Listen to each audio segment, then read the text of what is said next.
Such a pleasure to be here. I love there's color, there's life here. And I want to talk to you. We're here for Amudim to talk about the process of healing. And I wanted to start by asking you, you've been sharing a little bit more quietly about the need in your own life to find healing, to seek healing, which is so moving to hear specifically somebody of you. There's an image, there's a person, there's a headline, there's a CD, album covers. Why did you decide to share, even quietly, even not so explicitly, but why did you decide to share about your journey for healing? I'll start with the marshal. I was in a university to learn about art. I'm still figuring out, let me rephrase that. Not that I'm still figuring out, my thinking tells me I'm still figuring out my art, because the real me should just be a kid playing with art. Just paint, just be a little child again. And but I graduated about in 2018. It's almost 6 years, and I still don't have a regular website for my art. I'm now working on it, and the main reason is because the confidence, the inner child that thinks he's never good enough. No, you're not good enough. You have to be the best. Like even with pricing, I was thinking because of the Lipa name, I'm going to charge only art for 25 grand. And lately I said, no, I want people to have my art. I also have art for 35 grand, but I'm also going to have something for 8. Because, to be normal, it's a process. But it's the black and white thinking. What happens to a child that's being broken is that is the black and white thinking of either I'm the top, either I'm a nobody. And that also built my career. And also besides of particular areas of that I shared a little bit, hinted, the regular thing, just being hit every week with a stick, just being nicknamed, just even, and I don't want to, my own family, I don't want to, but these were Holocaust survivors, and they were in how do you say, flight to fight or fight to flight mode. Fight or flight. So this is how they brought us up. So all of this is engraved. So the marshal, to get to your answer, is, so a professor asked me about my painting. What do you think? What do you explain about this painting? So I told him, if it's public and you give me the opportunity to talk, I'm very good at putting up a show and telling you what this painting means and what it brings out. If you ask me in private, why did you create this painting? I'll tell you, I don't know. Help me figure out what's in this. What am I doing? So now it's 6 years later, and my healing journey is also, Baruch Hashem, in a very good place. So when you ask me this question, it's not anymore clear-cut like I would answer this professor, that in private I'll answer you this, and in public I'll answer you this. Here I can already blend the two and tell you that, let's first say, I'm not sure myself exactly precisely. It's probably a lot of reasons together why I shared it, but I can touch on some things which it's a blend of the public and the private answer. And the thing is, first of all, we can go to the question even deeper. I have kinderlich. Baruch Hashem, they're going to do shidduchim soon. And we have a company. You can call the company any name you want. Litvak, Lakewood, Square, Satmer, Puppe. But really, it's all within a bigger umbrella. And the bigger company, the name of the big company that we have is called the Image Company. And everybody has to have an image. Hey, what's going to be with Shidduchim?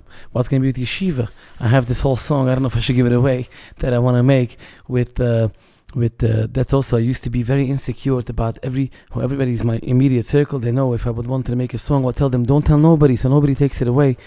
And now it's just flow. I can share it here, I can make a song, I don't have to make a song.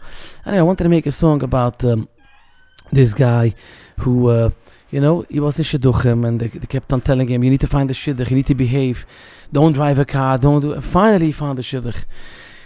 And then he wanted to start a certain work. It's almost, the example is almost me, but anyway. So he went to his Rebbe, and the Rebbe said, yeah, but you're going to do this or that. It's gonna hurt your Shidduchim for your kinderlich. And the guy was thinking to himself, I'm barely worked up my own Shidduch, and I don't know where I'm standing, if I'm happy or not. You're talking to me about kinderlich I don't even have. And then the kinderlich come, and then you think, yeah, but you need to watch out for yeshiva, for a cheder. What's going to be with the cheder? You have to find a moised. So then you watch for the moised, and then the kinderlich finally become ehrlich.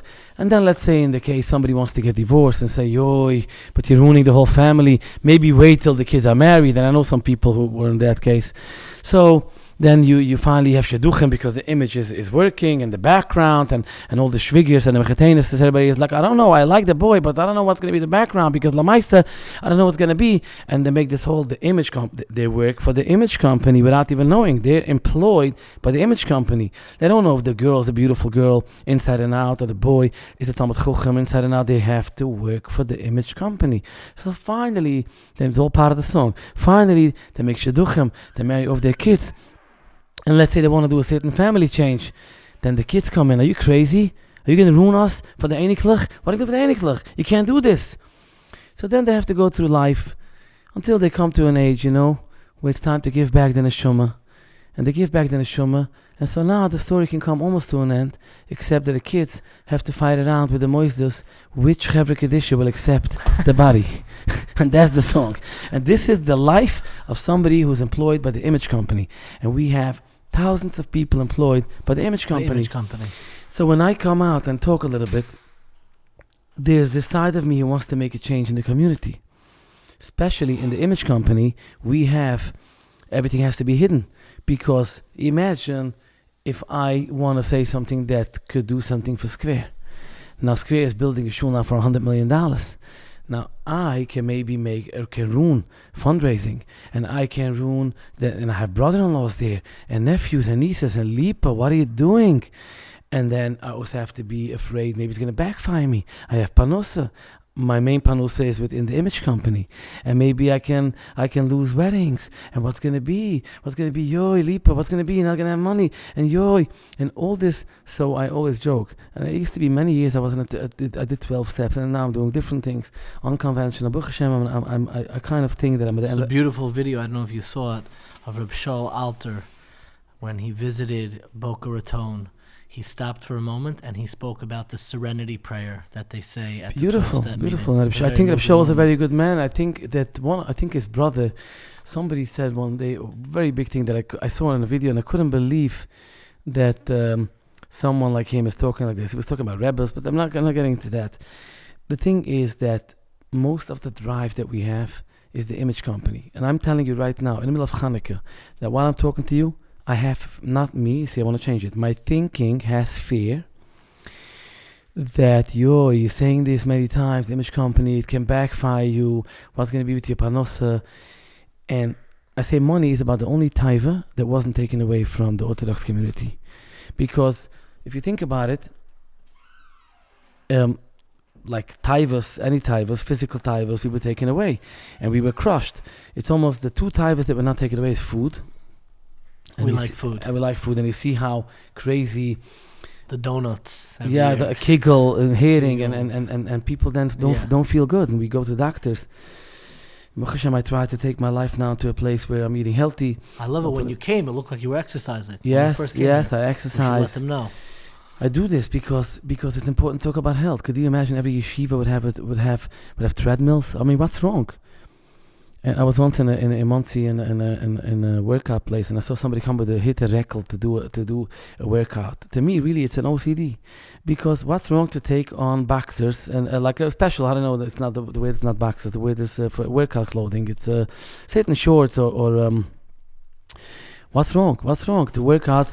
There's a story with the Chazon Ish that he was traveling with students. He was traveling with a group of students, and they pulled over to the side of the road, and there was a beautiful river, the Chazon Ish. And the Chazon Ish took the students out, and they said, we should go swimming a little bit. We should go swimming. So the students were going to swim with the Chazon Ish. So the students were standing there like sardines, like very serious. And then all of a sudden they get splashed. They look around, and they look, who's splashing us? It's the Chazon Ish. He started splashing his students. He says, if you don't learn how to splash and learn how to exercise and have fun and be healthy, you're not going to be able to be healthy inside of the base medrash either. So there's this book, The Making of a Gadol. That's from that book. And he got such a backslash. I always wanted to meet him, and I wasn't ready or whatever. And he had to edit the book because he said that I think one of the Shiva Kotler loved a certain sports. And to me, and I think I'm in the same thinking of Kamenetsky, who made The Making of a Gadol, is to me it's like if you show a kid that even a gadol can have a hobby, then this kid wants to be a gadol. But if you fake it that they're like malachim, and they're not, especially today when most gedoyle hadar as you call it, are people who inherited a richness, real estate. It's not like it used to be before the war. People, for them to become a good ladar, they had to go through a farher. And the whole shtut, the kliege people, the good people, were seeing who is the guy who can be a good ladar. I sometimes ask my friend when they say, Lipa, don't talk like this again, because they want to protect the image company. Image company. So they come and I ask them, why shouldn't your son be the next Rebbe in America? And they're like, wow. I said, yeah, wow. You paying all this tuition. Maybe your son can become a Rebbe. He cannot. At most, he can have a shul with 10 people. At most. Why can't your son become the next big Rebbe? Because it became an inherited. Now, this is not. It's a new thing. It wasn't always like this. Correct. So I think that it's going to change with time. So let's get back to me, why I'm talking. So let me ask you a question about the image company to come back to you. Yeah. You know, when you made that video, and I want to say on a personal level, it impacted me. I don't have the fame and the notoriety that you have, but I have a small little circle that they know you before you meet them. That's what it is. They'll know you after. They'll know you after this interview. But they know. But they know you before you meet them. And you said in the video, the first thing you said is you don't care how many likes it gets, how many plays it gets, and you're almost like talking to yourself. Tell me a little bit about the role of, because your parnasa, your livelihood profession, requires you to be the best, to sell records, to get the biggest gigs. When did you realize that you want to escape or have a place to get out, an exit strategy, just a place in your life that isn't governed by the image company? When did you realize that you needed... Okay. So I'm going to get to it, and we just want to... so I think I finished the first question, basically is, and it's okay, thank you for giving me the hint, because I'm getting off the track with the question, is that... I think what happens is, and it ties into the second question, is if somebody has a ride with a parachute and they're afraid, they know that once they pull the string and they have to go with the parachute, they're on their own and they're taking the plunge. I think what's happening with me is that there's the habits, the programmed habits of many, many years. And the programmed habits is, okay, I need to please, I need to make money, I need to, and I'm afraid, and the fear. It's very, very clear, like if I'm being very open, what happened the last half a year. But I realized everybody has, if you go to a big psychologist, they'll tell you, I'm not sure the number, but there's 5-6 words that you can put in your whole life into. You search for love, fear, shame. There's a few things. Everybody has a little bit more of this or that. And I think for me, I'm driven by a lot. It's driven by shame, guilt, fear. Fear, guilt, shame. Oh, I'm sorry. How many times I said I'm sorry to people all the time? I'm sorry. I didn't mean it. It's all the little child. So I think the more healthy the inner child becomes, and the inner me and the inner soul, it wants to break out in a way, wants to finally be healthy. So I think what it does is it takes chutzpah, and the inner heart talks out. Okay, I make this little speech before Shavuos, but I'm afraid. Okay, so I'm doing it carefully. I'll still have chasanas. I'm only going a little bit. And I think what's really is, from somebody who's not healthy, you can look at it, oh, it's a game. But for somebody who's very healthy, it's not a game. It's me want to be healthy, but me being afraid. Oh, my kinderlich, I need panossa, everything, I'm part of this. Okay, where do I go? And take it very gradual and figure out a middle way. Like I was thinking the last whole year, I have this mantra that I'm born into this community to go all through this and then to be a healer and to help people heal. A year ago, I was having this thought that when I'll be a healer, I'll take a special price because Lipa. A year later, I'm saying no. I want to take the most reasonable price that anybody in Monsey, Monroe takes, just because I want to help people. I'll sell my art for bigger money, whatever. I want to help people. I think there's a tsunami of people who are going to need help. A lot of things are still going on. So when you ask me when it happened, for me to feel that I want to break out, I think it's the journey. The more I heal, the more I grow, the more I feel, hey, what's real? And what am I doing all this? And again, money, I look back, but 90 years old, okay, another 6,000, another 5,000. What's the real Lipa? So I think the first question and the second question ties in to me trying to find myself, but without, giving up the responsibilities I have for kinderlich. And my kinderlich, I gave them the chinuch of the same image company, but in a way to give them also healing without them You see, when I tell I want to give my kids healing, if my kid or anybody you know, like they think, oh no, my kid, everything's beautiful. The Emma says it's taka beautiful. Healing doesn't mean that something is not beautiful. For me, it's a lot more. It's trauma. But for the next generation, hopefully, it's beautiful. Healing means the world needs to heal. Just the way we eat, just the way we behave. Like I said, imagine every yeshiva has a gym. Imagine every yeshiva has an hour a day talking about what potato kugel and gala and labor and herring and schnapps does to the liver and to the body. This is what I'm talking about. I'm not talking about learning about politics. I'm talking about the shmartem oil nafshesechem. But for this to happen, we need people who listen to this interview and to another interview and to another interview, and suddenly one day they become a Rosh Yeshiva, and that's how it's going to happen, one by one by one. When we say no one can change the world, when we say no one can change, that means that we've given up. When we think about the stock market, that I'm never going to make it, you're never going to make it. But if you put in $10, $20, you're going to make it. If you think you could change the world, I can change very little by little, and you don't use the old slogan, you can't change it, what can we do? It doesn't change, it just gets worse. You know this song? Yeah. Then it's going to happen like this. If we take it, so I think that's why I talk. I think that's also why I'm careful.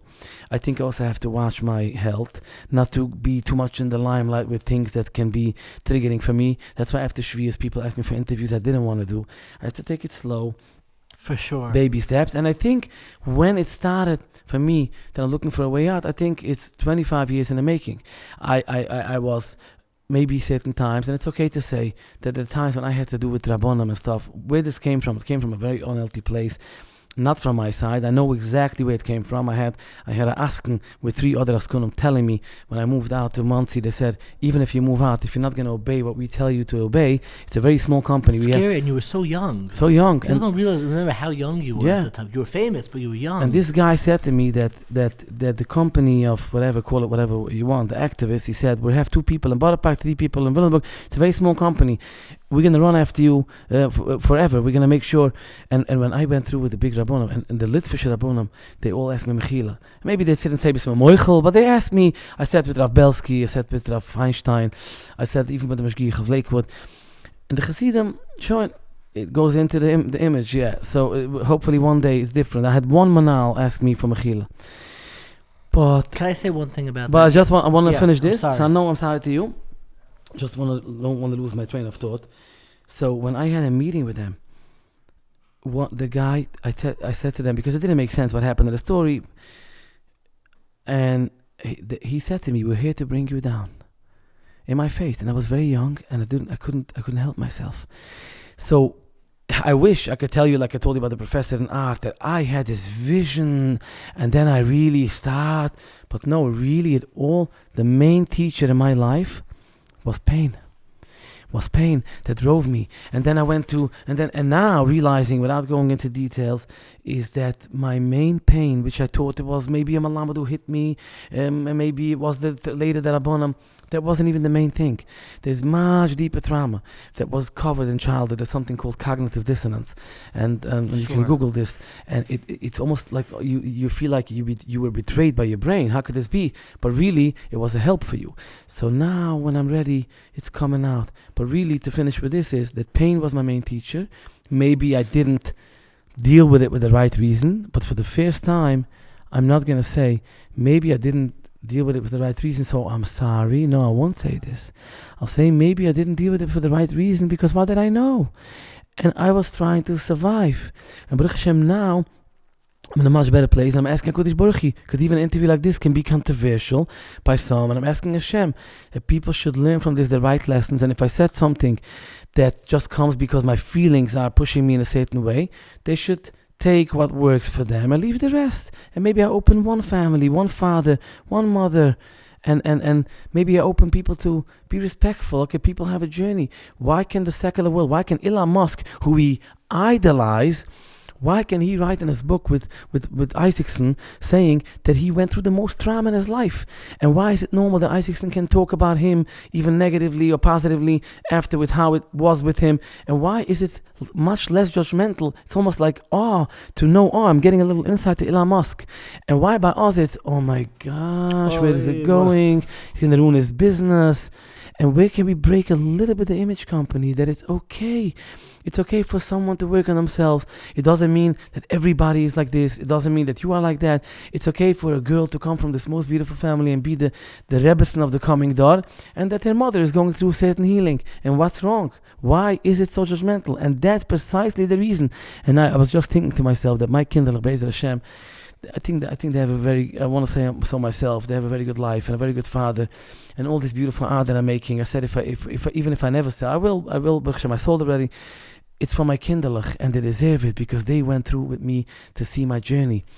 And they'll be settled, and they'll be the best kids in the world because they have a father who not only stood up for themselves, for them, but also stood up for the world and say it's okay to get help. And I think that answers your first two questions, and now I'm quiet.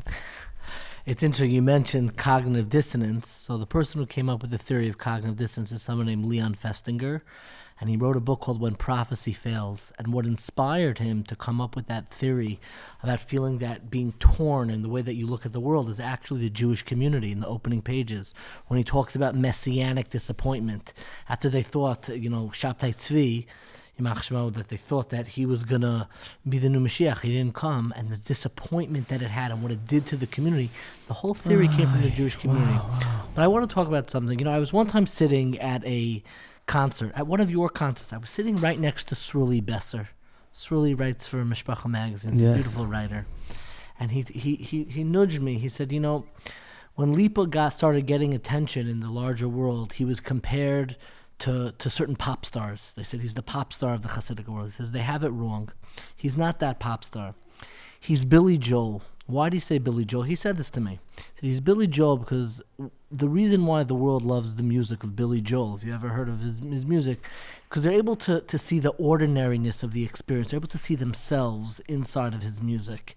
And I think you've done that for the community in really incredible ways. But there's one word that we haven't used, and I want to use it specifically now.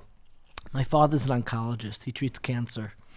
And when people, especially in our community, have cancer, they don't want to say the C word. They say yana machla. They say anything but mention the word cancer. There's one word I want to mention here, and that word is therapy. Because we've been using healing, and I think healing is the goal of everything. But I want to talk for a second about therapy, because there are people who healing is spiritual, is cool, you go to a mountain. But therapy is work, and therapy is process. I want you to talk a little bit about how you overcame some of the stigmas, some of the, not even the stigmas of the outside world, our own stigmas, our own skepticism. You're going to have the answers. I've met 1,000 people who think they have the answers. You're not going to have the answers. We're trained to have that skepticism that anybody can help us, that anybody can really help us. How did you break through the barrier to really seek professional therapy, professional help for your mental health issues? So it's amazing that, you see, just to be very honest, you asked a beautiful question, and the little child in me had the trigger when you said mental health issues. And no, it's okay you said it, but that's the trigger we need to undo. Because we can also say mental growth. We can say, advancement, but really it shouldn't be a trigger even if you say mental health issues. Because it's just, what was the trigger? We're judging ourselves based on the judging of others. He's not perfect. I don't know. So really, it's, and you see, you in the scene, you know what's going on in the community. We can fairly say that the main effect when it comes to the image company, I think, is by shidduchim, by buchrim, by girls. So there you almost never see anybody in therapy because, I don't know. You paper over everything. Yeah, so when do people go? They're married for 10 years and they're starting to see something is dead inside and something needs to happen. And suddenly they don't have to care about what their parents say, what the shver and shviger say. And they're like, oh, maybe we need help, maybe. And a lot of people come to help because something happened. Let's say there's a shalom bayis issue and the wife comes home, look, we're going to go for divorce. And he's starting to cry, no, I'm going to go for help. And then he's realizing, wow, I have certain issues. Some people, they lose a business, they lose a job. But for me, I told you before, it's about the pain. But while you were asking the question, I think I got very much clarity that I'm blessed with the gift that Hashem was guiding me of searching, all the time searching. My father was a very honest person. I grew up, I can't live a lie. And not to go into, we do live It's a lot of outside and the Sure. inside doesn't match. So see how I'm afraid even to say lie, the word lie, but that's so I searched all the time, especially when I went through stuff in the name of Torah. I knew it doesn't make sense. When I wrote the Geld song, everybody's running after Geld, I did not even know like how deep I'm writing. I just wrote my feelings. When you see that people that everything is about Torah, but it's really not about Torah, because who has the right to go in first? The Rebbe with the kvittel, the guy who just finished Shulchan Aruch, or the guy who was giving $1 million? Let's be open here. So who gets to go into the back door? So you will find one Gemura that the Rebbe was Mechabed Ashirim, and now it's all justified. So so don't pressure. You think you'll tell the guy that he should sit and learn, but really he sees, I want to have a good life. I also want to go into the back door and sit in the front with my kids, but the Rebbe's Chanukah lecht, So we live a shtickle in a predicament, and it's slowly it's changing. We have like a lot of all this, I don't know why, but I'll give him a plug here. Why Jacobson, and people like him, people who come out, people who become Rebbes, when Mechushnistler passed away. I wasn't mentioned. I was mentioned in one Yiddish paper, the Yid, that I gave a beautiful hesped on him, but any other paper did not mention me. And I have a brother, younger brother than me, who tells me, and he knows like the insides, and he has his life. Part of me wants to also give him what I have, but everybody has their own journey. So he said to me, it's because he mentioned the word Instagram. He said that Mechul was very big on Instagram and he was mashpia. I said to my brother, look, here lays a body. He's dead. I'm giving him his last covet. The last 10 years, also because he changed Lavush and he was different, and he wasn't so popular in the singing anymore. There could be also natural reasons. But in my thinking, and I hope Lil Nishmusa I can say it, if he would do the work on his level, what I do, even if he would stop singing, he would still be big in different ways. But because he also in his mind, the whole thing was the image. If he sings, he's very big, and if not, he's not big. That's what happens. I'm preparing for one day if I do different things. That's why I'm saying healing. We'll get back to the word therapy. But I feel that, so I told my brother, I said, the guy, the only outlet he had was Instagram. So now because he's dead and he can't speak, so now we're going to change the story. We're going to bring in the image, and it's going to be Rebbes, and we're going to just talk about Tzedukah v'Chesed. What's wrong to say that he was inspiring thousands of young people really with Instagram? And that's the truth. Why are you denying the truth? So I didn't get my page in the Yiddish about my hesped, but it has like 100 or more thousand views on YouTube. So who speaks? The silent majority speaks. Anyway, but the word therapy. So what happened to me is, I had this gift of searching, always searching. So one of my siblings went through a divorce. And he said to me that this and this therapist, the Monsi, I don't think is good for me because he's only talking about a certain area. So I was like in square with the stiefel, the whole thing, and I wasn't even going to tell anybody my thinking, and I told him, who knows, I'm fadarbim, but we're talking basic, but basic things that were taken away from you. Like it's like if nobody gives you food and you're starving for 5 days, you're going to eat from the garbage potato kegel. That's how it is. Yeah, like a raccoon. Yeah, so I wanted to talk to a therapist about helping me. How do I deal with being so suppressed in certain areas? So I didn't tell him, but I just asked him the number. I said, if this guy says he's talking only about, I'm going to go to him for help. I didn't even know what's therapy. So I went to this guy, $150 an hour. I don't remember exactly the order. I was there for a few weeks. About the third week, he took me out to Lakita Maran. He's giving me a shear. And it was funny for me, the whole thing. And I came from Square, and Breslau was the thing. I was very naive. What does he want? And then a guy, we have a kremel, it's a Yiddish word, a kremel, the people who you schmooze after davening and before, tells me, are you having this type of taivas or nesyoinus, and telling my fantasy world, whatever. Oh, yeah. I said, no, what? He said, because this Rov in Monsey because this Rov didn't like Square, and I was a big topic then to use as a So, and I once told this to Square Rebbe, I said, the people, this is not about me. It's about certain people, and I'm an icon that now we can throw around. I said, the people who like Abima Leib, they're not going to come with the Kvittel say, I like Lipa song Abima Leib. But the 5 people who want to make noise, and it's like the Baltfila, that's what you hear, the screamers. So this guy tells me, Rovemans, he said, that he has a therapist in his shul, who davens by him, who tells him that you in session, telling him things about you. So I didn't even know it's not legal. Such a betrayal. It's so I was hurt. so naive. What do you think I did? I shot. I'm never again going to therapy. But then I was in a lot of pain. So a year later, I don't remember who I asked somebody. Somebody gave me a different therapist, and he was a good therapist. Used it for a few months. I stopped. You're in the beginning. You're talking. You don't know where to go. You don't know who to ask. It's so important because I have a lot of young followers and fans, and when they listen to an interview, they think, "Oh, today is different," and it's different somewhat with therapy, and it's going to be more different, and that's why we talk. But at that time, when I was the age of my fans of today, meaning I also have all the fans, I'm talking the new fans, there was nothing to talk to. The word therapy was, in Yiddish we say, "Hamisa Wort." It was not normal. It's going to make you different. Again, because the image company, because what if a therapist opens up somebody's minds and they're going to become a little bit different and they're going to come to the tish? And if the therapist says that they should spend time with their wife Friday night, I'm just saying, then it breaks the rules of the company. So I always laugh with people in Five Towns. They say, I love going to this and this dish. I said, I also love Chalamoy to go on a roller coaster. It's like, but if I have every week to go, So, and I also want to say, I'm a Five Towns it's a dangerous thing to say, but a lot of people, even who think they like a certain thing, it's like stuck on them. A lot of people, because they never had they never tasted what is it to be, just to connect with their wife, connect with their kids. Once a blue moon, they go to a certain big shul. Once they don't know. This is what they were born into. This is their language. It's done a good job. Anyway, so I went to another therapist, and then certain issues which I don't want to get into, whatever. But I felt there was certain numbing things that I was living with the way. I felt almost physical numbness in a certain side of my brain. It was come to certain ideas.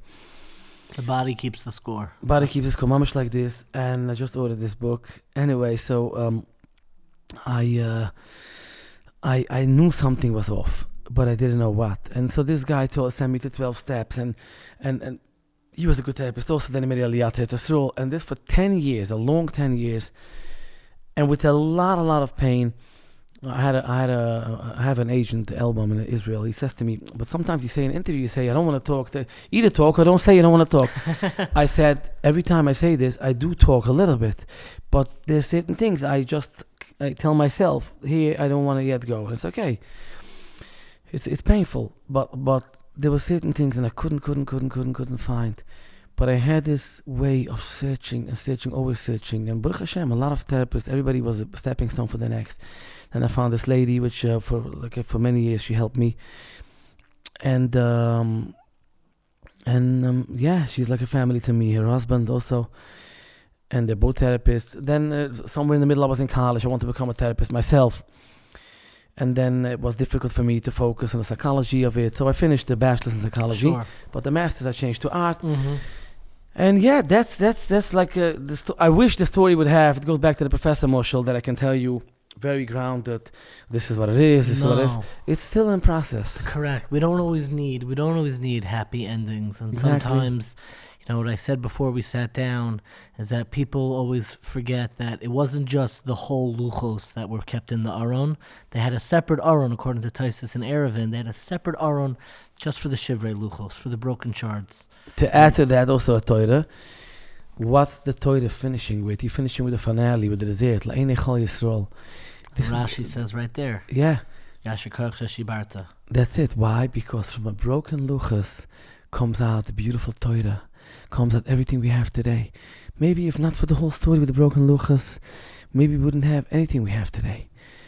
So this is the lesson of the whole Torah is finishing with broken, and then we repair. And for anybody, I say it will come a time that, and I said this in an interview I think in the past, that to find the right shidduch, the first thing the mechatuna will ask is, who's your therapist? Who's your therapist?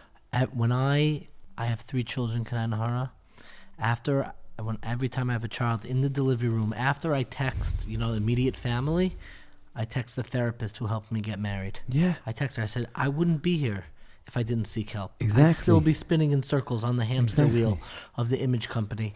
Yeah. Let me ask a final question. I know you're busy, you have so much to go, and I know to share and to be vulnerable is not easy. It's not easy. So I want to ask something about wholeness. Let's ask something about wholeness. so much, especially when you have a public persona, so much of your life is contingent. We'll love you if you're the best. We'll love you if you're Mamish. another hit. We'll Mamish. love you if, and you feel it, and it's the voice Oy. inside. It's contingent love, which is the sickness of so much of life in the image company, etc. Where do you go? Where do you get strength to find that wholeness? Where do you go to discover that non-contingent love? What comes to mind to find that anchor and that groundedness that lets you say, my love and my self-worth and my adequacy, not my inadequacy, my adequacy, I'm enough. Where do you go to find and discover those feelings? So I think this is maybe for now where I am the most important question that you asked. I'll tell you a story, and again I want to be sensitive to another person here. The first thing a child is looking for, we are born into needing community support, and this also goes for wolves and animals. So depending to what extent people need their community, and this is our animalistic or our spiritual. We need community, and that's also what makes people confusing. With they feel they don't like something, but they need community, and they're so afraid to think that once they're gonna move away from where they are now, they're gonna fall off a cliff. And that's not true. The first community a person has is family. And if family is dysfunctional, going back to the cognitive dissonance, what psychology is proved today, and that's what I read, and I'm not this psychologist to say it, but that's what I read, is that if people come from a dysfunctional family, they build a strong habit of cognitive dissonance all the time on things that okay, this needs to be blocked out. And as if it didn't happen. And when it's so much so, when it comes back, you think, wow, how could it be I forgot? If people come from dysfunctional families, now it's fair to say, and I do this for the respect of my own family, because then they'll say, oh, you say, first of all, I would be allowed to say, going back to Elon Musk, he would say, but to be generous and nice, to say that I believe that everybody who has been through the Holocaust built a dysfunctional family in the first generation. Everybody. The trauma. The trauma. Sure. No. So there's no shame in it. My father was a Holocaust survivor. That's okay to say. So the rest you can make up yourself. So if you don't have validation properly in your immediate community, you constantly seek for validation. And because we come from where we come from, it's more often than not, we're seeking it in the unhealthy places where you're not going to get. So you're running after something you didn't get it. I'll give you an example. Yosh. I'll say it without the name of the community, even if people know. And what I'm going through right now, one of the things that came up for me, that when I'm complete, I feel ready, I want to go back to the Rebbe where I come from and say, I just want from you, for my own little child, for me to complete my healing, come with me. I'll tell you exactly what happened to me in the Moisdus, and I'm not going to embarrass the community. If you come with me, even in the middle of the night, to ask Mechila from my father by his caver. And this will take out some tears from me that I need to heal. Now, the anger comes in right away. Why would he do it? The whole thing. And he would... Really what I need is that I'm searching for that validation that my father told me that this is the only person that can give it to me. So I'm at age 45, still want that. If he will ask Mechila for whatever happened under his umbrella, I will feel whole. But really what I need to is go deeper and to know that I'm the Rebbe. I'm that Rebbe that can tell me and to tell my father. I don't even have to go to the cave. My father is here. The father is here. I'm that person that can heal it. I can go to there's drama therapy. There's a million ways if you want to visualize it. Mm-hmm. But I'm the guy that can do it. And for now, I can't deal with planning because that's again numbing. I'm going to do it. So I can't control anybody. So what's with the community? Like you ask, what's with the support? We do need support. We need from within to find that I'm the one that can do it. And from this place, find a support group. It can be 3 friends, 4 friends. It can be people in therapy. It can be people similar to you. And really, that's all you need to mirror yourself. And this becomes your community. These 4 people, these 3 people. And I am right now searching. And not tomorrow people have to call me and tell me I can be your community. My fans, everybody's a big help for me.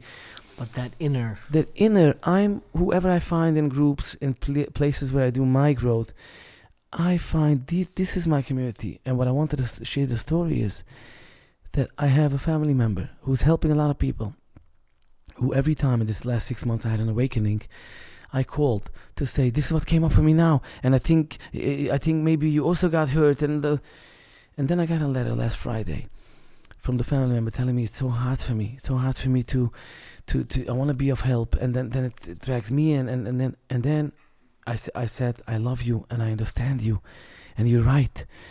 But really, while I said I love you, inside I wanted to punch the wall, because now I need this. This is my fam. This is my...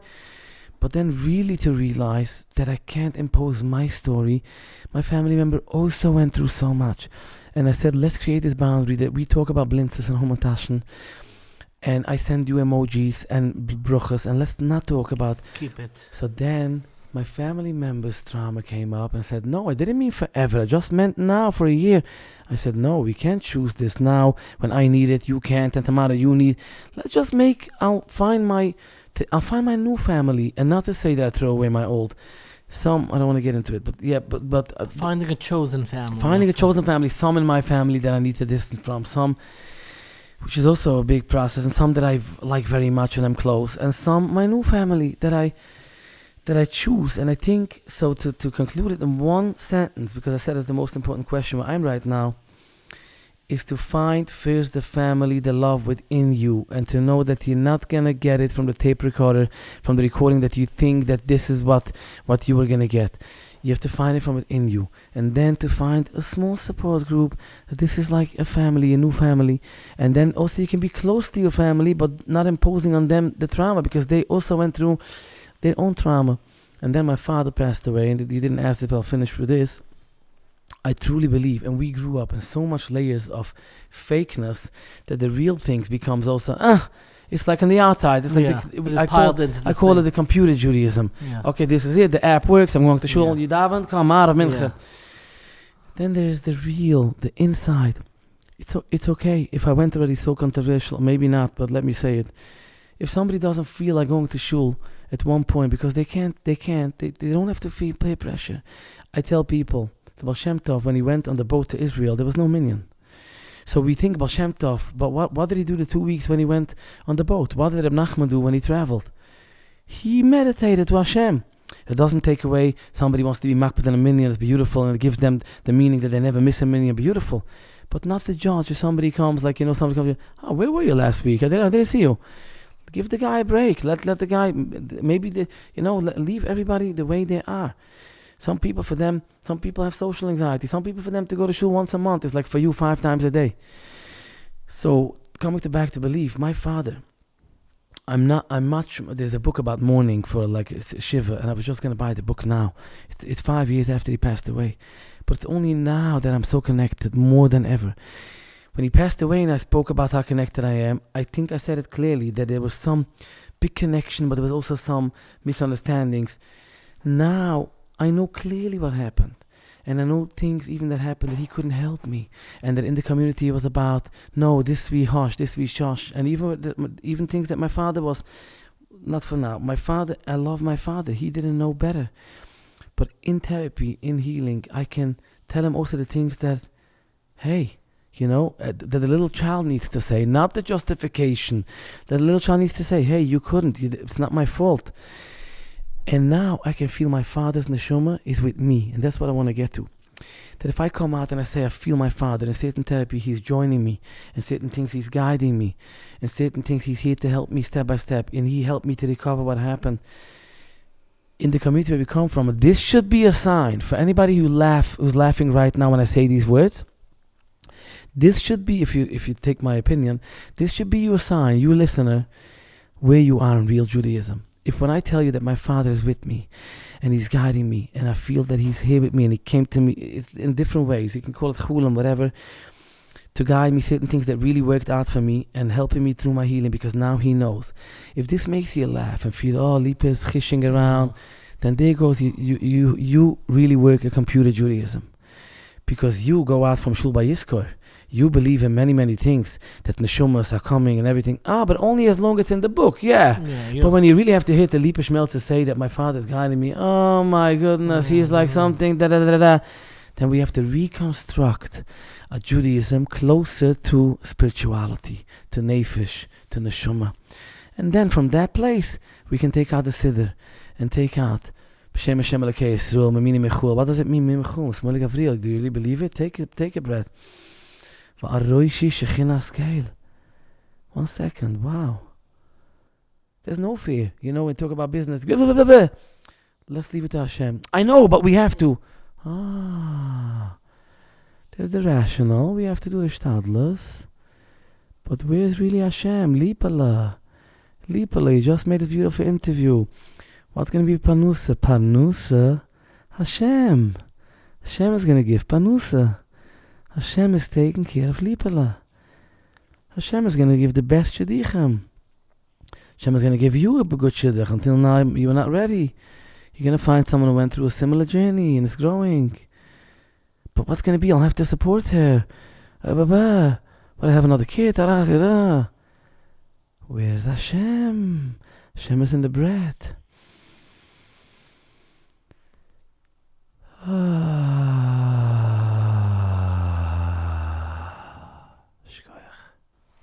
cannot thank you enough. This is really... It's very moved, and the fact that you share and so many people listen. I don't know if you have time. I usually end with rapid, quick questions. Can I ask quick ones? Sure, very quick. Let's do very sure, quick. Yes, Here's very quick ones. We'll go By the way, I would take even another hour. 3:30, I have therapy. Okay. And the word.